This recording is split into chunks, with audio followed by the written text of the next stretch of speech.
China అకస్మాత్తుగా ఒక కొత్త గేమ్ స్టార్ట్ చేసింది. ఏంటంటే ఇండియాతో స్నేహం పెంచుకోవడం. ఎందుకు? పాకిస్తాన్ వచ్చేటప్పటికి అదొక చిన్న సైజు వ్యభిచారపు కొంప. ఎవరెక్కువ డబ్బులిస్తే ఆ కస్టమర్ దగ్గరికి వెళ్తుంది. ఇప్పుడు అమెరికా వాడితో సంబంధాలు వాళ్ళ సైనిక్ చీఫ్ ఆసిఫ్ మునీర్ పెట్టుకున్నాడు. షాబాజ్ షరీఫ్ ఆసిఫ్ మునీర్ని ఆపే పరిస్థితుల్లో లేడు. ఎందుకంటే షాబాజ్ షరీఫ్ కంటే కూడా 100 రెట్ల సంపాదన ఆసిఫ్ మునీర్కి ఉంటుంది. అమెరికా ఇస్తుంటుంది. చైనా వాడు ఇచ్చేది ₹25 అయితే అమెరికా వాడు ₹100 ఇస్తాడు. కాబట్టి అమెరికా చెప్పు చేతల్లోకి వెళ్ళిపోయాడు. చైనాకి ఈ షాబాజు వీళ్ళు అందరూ కలిసి అక్కడ ఉన్నటువంటి పాక్ ఆక్యుపైడ్ కాశ్మీర్ ప్రాంతంలో ఉంది, బెలూచిస్తాన్ ప్రాంతంలో ఉన్నటువంటిది గిల్గిట్ బల్టిస్తాన్ ప్రాంతంలో గన్ను కూడా రాసి ఇచ్చారు. అయినా సరే చైనా ఇచ్చేది లిమిట్, ఎక్కువ తింటుంది అది. కాకపోతే వాళ్ళ ఆయుధాలు వీళ్ళకి కావాలి కాబట్టి, వాళ్ళ సపోర్ట్ వీళ్ళకి కావాలి కాబట్టి వాళ్ళతో మెయింటైన్ చేస్తారు. వీళ్ళని బూచిగా చూపించి అమెరికాతో బేరమాడితే ఇప్పుడు అమెరికా భారీగా ఇస్తుంది.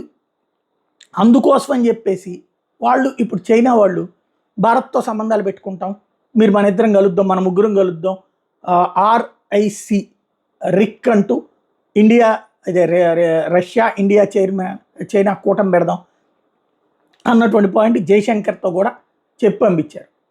అంటే అప్పుడు అమెరికాకి 24 గంటలకు శత్రుత్వం. పోనీ ఇది వచ్చేటప్పటికి మనతో ఫేవరబుల్గా ఉంటుందా అంటే ఉండదు, అదే పెద్ద సమస్య. కాబట్టి మనం ఇటు బ్యాలెన్స్ చేస్తూ ఉంటుంటాం. మరొక వైపున చైనా ఇప్పుడు అకస్మాత్తుగా పెహల్గామ్ సంఘటనలో ఖండించింది. ఇప్పుడు 3 నెలల తర్వాత, ఏదో తెలివితే అట్లా ఏంటంటే 3 నెలల తర్వాత ఆ రోజున మాట్లాడాలి. పైగా పాకిస్తాన్కి ఆయుధాలు కూడా పంపించింది యుద్ధం టైంలో. పాకిస్తాన్కి వెనకాల వెన్నుదోనుగా నిలిచింది. ఈవెన్ ఏదైతే మొన్న అమెరికా నిషేధం ప్రకటించినటువంటి సంస్థ ఉందో, లష్కరే తోయిబాకి అనుబంధంగా ఉన్నటువంటి TRF ఉందో,